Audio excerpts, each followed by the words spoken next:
Mashed potatoes. It's the most popular search for Thanksgiving sides. I was looking on the internet and this is the one. So you've just got to do it.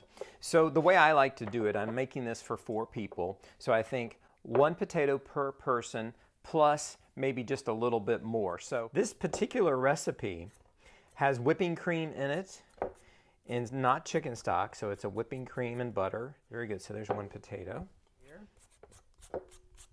All right, so we want to slice these potatoes, and the thing with this is you want to make them all uniform size because we want them to cook at the same time. You're going to put these in cold water, and you're going to just boil them out. I'm going to go ahead and throw them in the pot here. So you just want to put enough water, cold water, to cover the top of them. And you want to bring them to a boil, and you want to cook them and boil them out until they're just fork tender. Okay, my potatoes are ready. I boiled these for about 20 minutes. Remember, I cut them similar sizes. Are you ready? These are the secrets to the perfect mashed potato. Use a potato masher, or if you have a food mill, one of these 2. Don't use your mixer, and most importantly, make sure that your cream is warm. Make sure that your butter is completely melted. So I'm going to go ahead and I'm going to turn a little heat on this very quickly. And we're going to watch that because that will boil up on you in about 2 seconds. Okay, so I'm going to use the food mill because I have it. But if you have one, get it out. It's Thanksgiving. I know they're hard to clean. Put it across here, my bowl. If you don't have that, use a potato masher. So you just put a few of these in like this. And around like this. Funny. Okay, so my whipping cream is at a boil. So I'm going to just take it off, just starting to bubble up. Turn off my fire over here. Okay, so that's hot. Great, I've melted that 1 stick of butter. Yeah, a whole stick of butter is what I'm going to put in this. That's 2 cups of whipping cream. And I would not put all the whipping cream at once. I would just kind of play that by ear. You may not need all of that. So there's some work here involved in this, but you can talk about, if you're the one that's cooking this, about how hard that you worked to make these potatoes for everyone.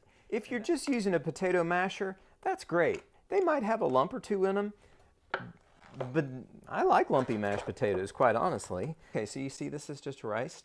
I call it rice, but you can see what it looks like here, right? Looks good, huh? I'm just going to put the whole stick of butter in. Why not? It's Thanksgiving.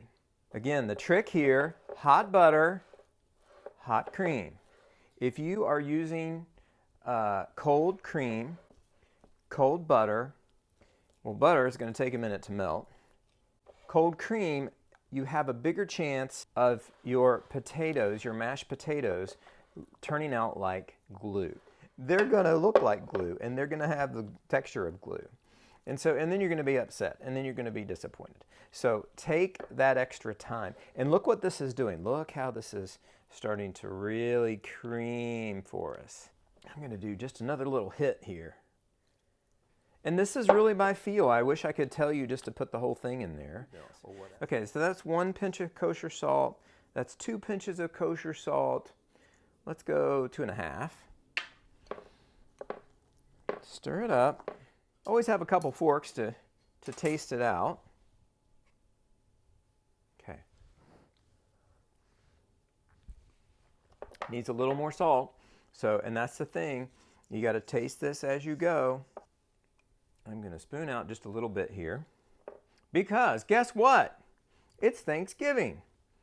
And we have gravy. But I don't have a gravy spoon. But I will. I do now. So if you want to know how to make this gravy, this is just a white chicken stock gravy. I've got another video on there. There we go. Grind a little pepper. See how pretty that is.